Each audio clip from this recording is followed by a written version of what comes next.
Welcome to Rashmi channel.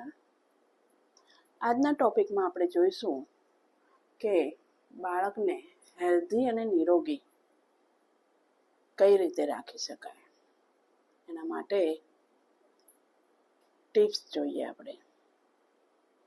બાળકને ખવડાવવું, પીવડાવવું એ તો ખૂબ જરૂરી છે, પણ તેની સાથે સાથે બાળક નિરોગી હેલ્ધી રહે એના માટેની અમુક ટિપ્સ હું તમને આપું છું. તો સૌથી પહેલાં બાળકને જ્યારે પણ તમે અડો ત્યારે હેન્ડ વોશ ખૂબ જ જરૂરી છે. હાથ ધોવા ખૂબ જરૂરી છે. બાળકને ખવડાવવાનું હોય, બાળકને લેવાનું હોય કે બાળક માટે કોઈ પણ જાતનો ખોરાક બનાવવાનો હોય ત્યાર પહેલાં તમારે હેન્ડ વોશ ખાસ કરવા જોઈએ. સાબુથી 2 મિનિટ સુધી હેન્ડ વોશ કરવા જોઈએ. હેન્ડ વોશ આગળ પાછળ, આંગળીઓની અંદર, નખ, અંગૂઠા આવી રીતના હેન્ડ વોશ કરવું જોઈએ. પછી બીજો મુદ્દો કે બાળકને વાસણો. તો બાળકને વાટકી ચમચીથી ખવડાવતા હોય, બાળકનો ખોરાક બનાવતા હોય એ બધા વાસણો સ્ટીમ કરી લેવા જોઈએ. પછી બાળકને ખવડાવવાની રીત. તો બાળકને થોડી ક્વોન્ટિટીમાં સમયાંતરે ખવડાવવું જોઈએ. પછી બીજું કે બાળકને કોઈ પણ ખોરાક મિક્સ કરીને નહીં ખવડાવવાનો. એક જ ખોરાક પહેલાં ખવડાવવો જોઈએ. કે કેળા ને સફરજન એવું બધું મિક્સ કરીને નહીં ખવડાવવાના. કેળા તો કેળા ખવડાવો, સફરજન તો સફરજન ખવડાવો. પછી ગમે ત્યારે તમે બહાર જઈને આવો ત્યારે બાળકને તરત જ અડવું જોઈએ નહીં.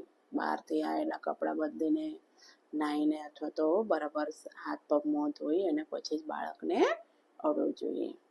બીજો મુદ્દો ખાસ કે ડૉક્ટરની સલાહ વગર કોઈ પણ જાતનો ખોરાક ખવડાવવો જોઈએ નહીં.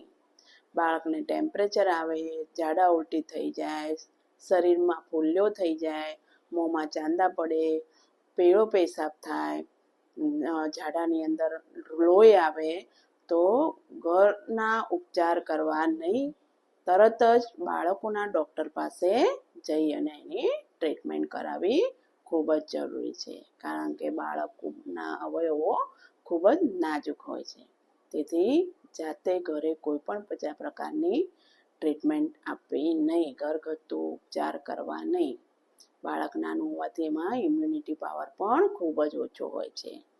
પછી બાળકને માતાના દૂધ 6 મહિના પછી 2 વર્ષ સુધી માતાનું દૂધ પીવડાવવાનું છે. અને માતાના દૂધ પછી 2 કલાક પછી તમે બીજો ખોરાક ખવડાવવો જોઈએ તો બાળક વ્યવસ્થિત ખાઈ શકે. હવે ભાદરવા મહિનામાં ખાસ ધ્યાન રાખવાનું કે ભાદરવા મહિનામાં પિત્ત થઈ જાય છે, પાચન ક્રિયા ઓછી થઈ જાય છે, એટલે એવા ટાઈમે ભારે ખોરાક ખવડાવવો જોઈએ નહીં.